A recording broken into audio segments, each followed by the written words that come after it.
एक कलश भरी नहीं पानी, अचय नाथ कहाँ मृगवानी। सुन प्रिय बचन प्रीति अति देखी, राम कृपालु सुशील विशेषी। जानी श्रमित सिय वन माई, घरिय विलंब किनह बट छाई। मुदित नारी नर देखहि शोभा, रूप अनूप नयन मन लोभा।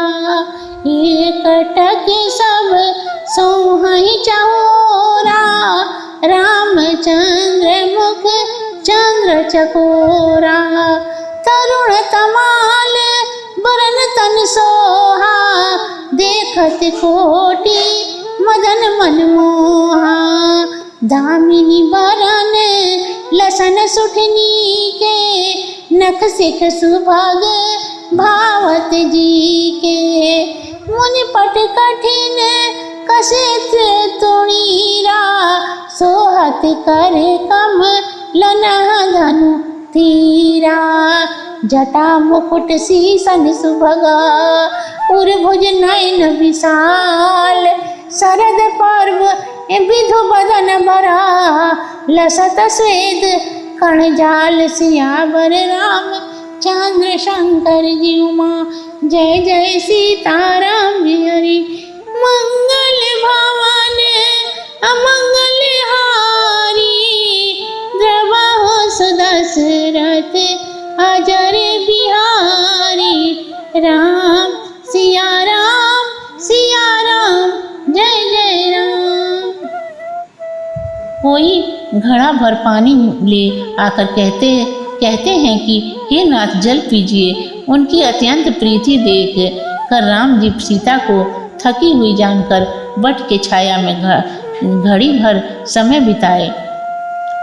वह अनुपम रूप देखते ही मन मोह जाता। चारों ओर सुंदर कतारों में खड़े होकर लोग श्री रामचंद्र जी का मुख ऐसे ही देखते जैसे चंद्रमा को चकोर देखते हैं। उनकी तरुण अवस्था के शरीर पर करोड़ों कामदेव मोहित हो रहे थे।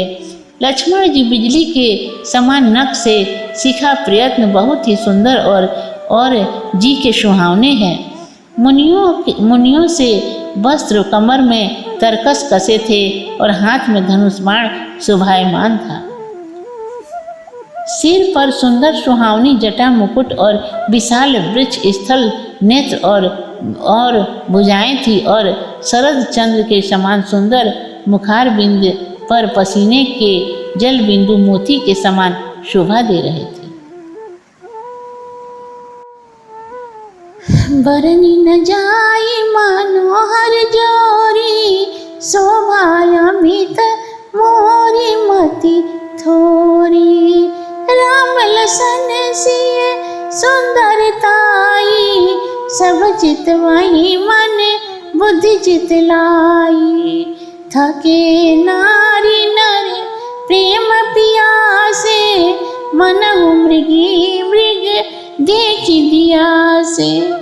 सिय समीप ग्रामति जाही, पूछहि अति स्नेह सब चाही।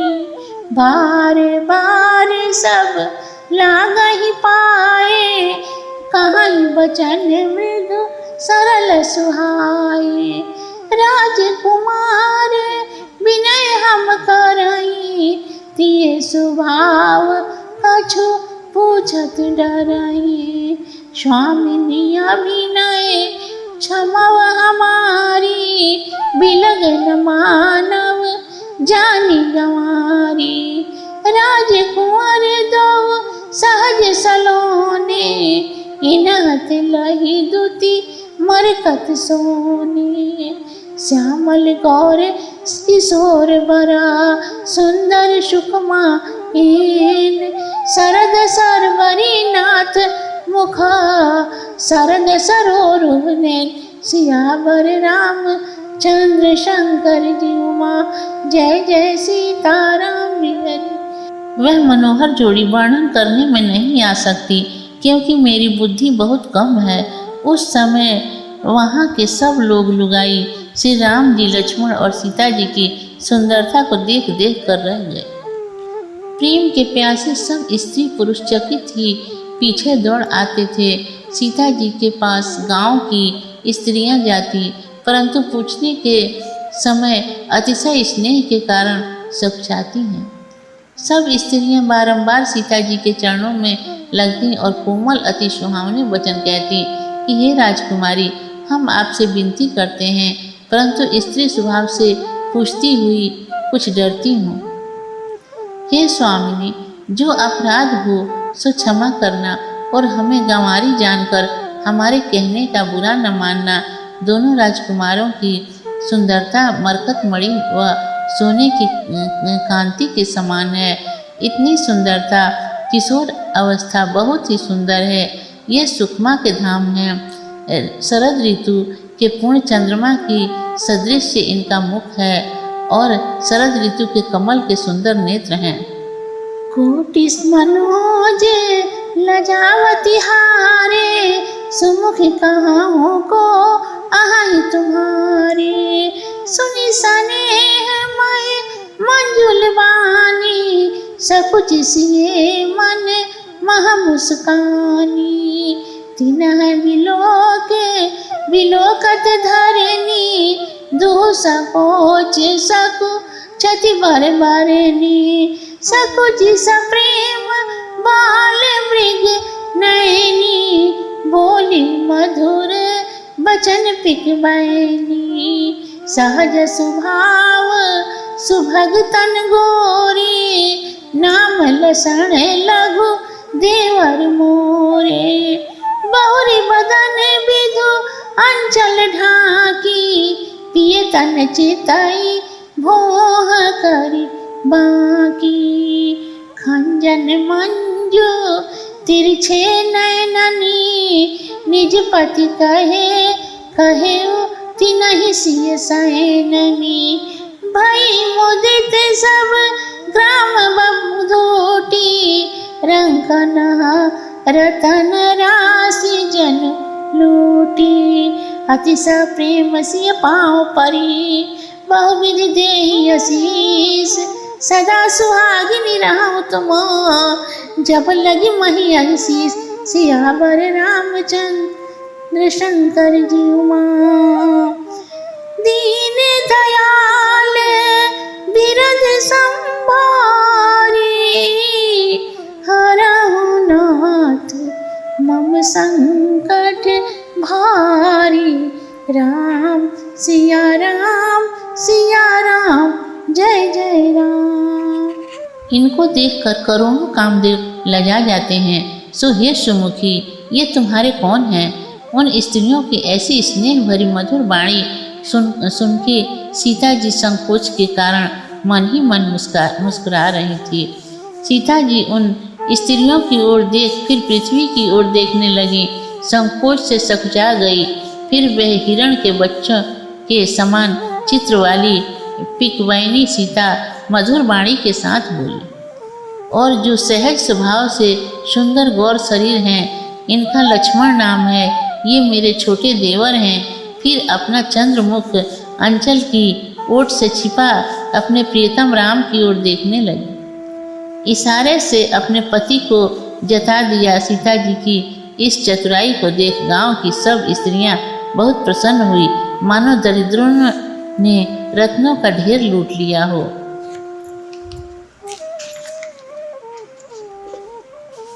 गांव की स्त्रियां सीता की चतुराई को देख पांवों में पड़ अनेक प्रकार का आशीर्वाद लेती हैं और कहती हैं कि हे स्वामिनी, जब तक शेष जी के सिर पर पृथ्वी रहे तब तक आप सुहागिन बनी रहें। पार्वती सम पति प्रिय हो, देवी न हम पर छाड़ छो।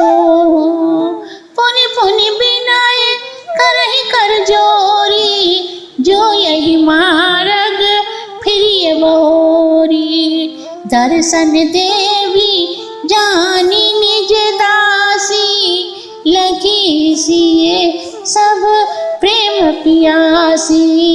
मधुर वचन कही कही परतोषी,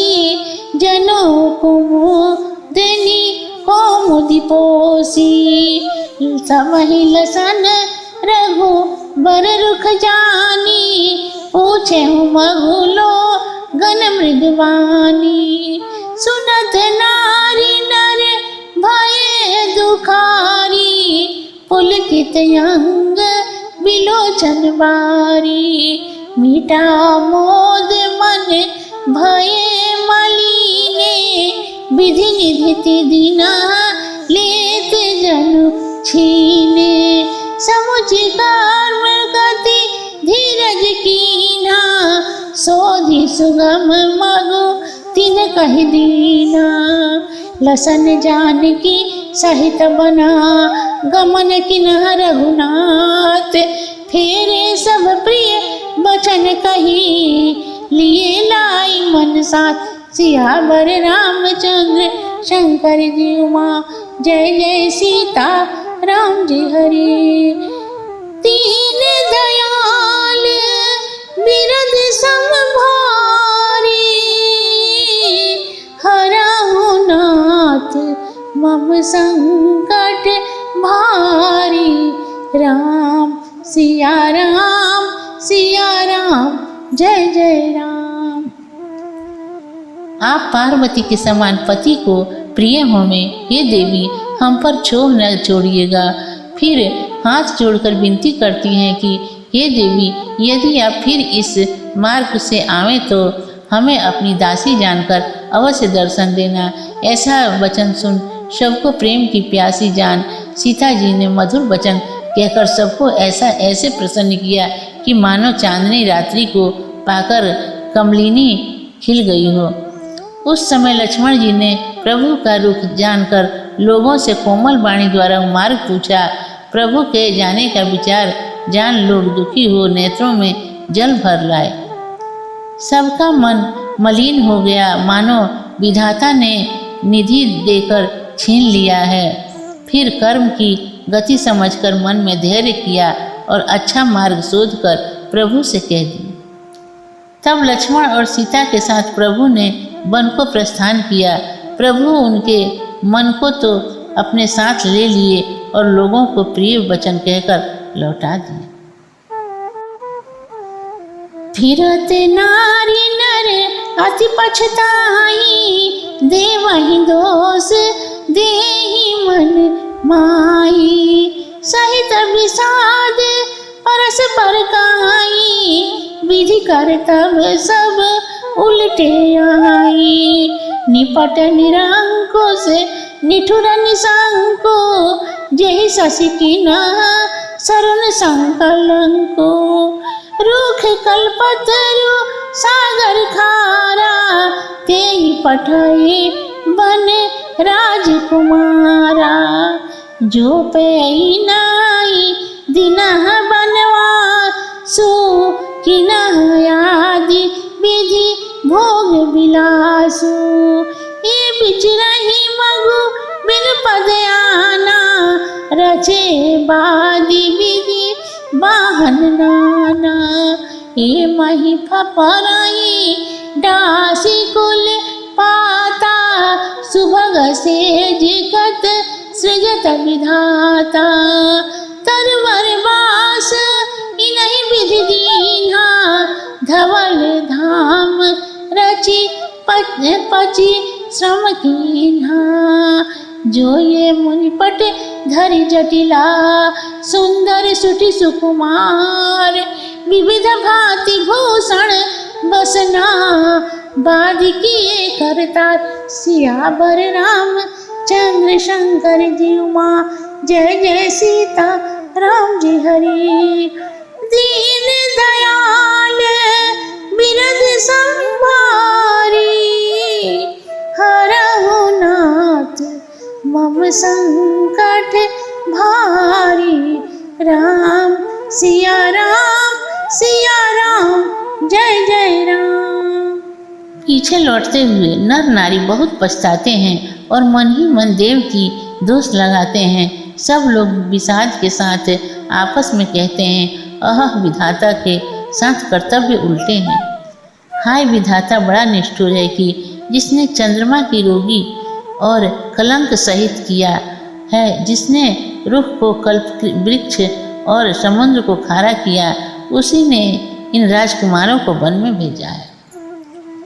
जब विधाता ने इनको वनवास दिया तो फिर उसने भोग विलास को वृथा ही बनाया। जब ये मार्ग में नंगे पांव फिरते हैं तो फिर नाना प्रकार के सवारियां वृथा ही क्यों बनाई। यदि ये पृथ्वी पर पड़ी हुई पत्तियां ही बिछाए सोए रहते हैं तो इस विधाता ने सुंदर शैया क्यों रची। जब विधाता ने इन्हें वृक्ष के नीचे निवास दिया तो फिर महल बनवाने के वृथा ही परिश्रम क्यों किया। जब ये सुंदर सुकुमार श्रेष्ठ राजकुमार सिर पर जटा धर मुनि वेश धारण किए हैं तो फिर विधाता ने नाना प्रकार के जो वस्त्र आभूषण आदि बनाए हैं वे वृथा ही हैं। यदि आपको यह रामायण अच्छा लगा हो तो कृपया कर लाइक, शेयर एंड सब्सक्राइब जरूर कर लें एंड बेल आइकन को भी प्रेस कर लें ताकि हम आगे नई वीडियो अपलोड करें तो उसकी नोटिफिकेशन सबसे पहले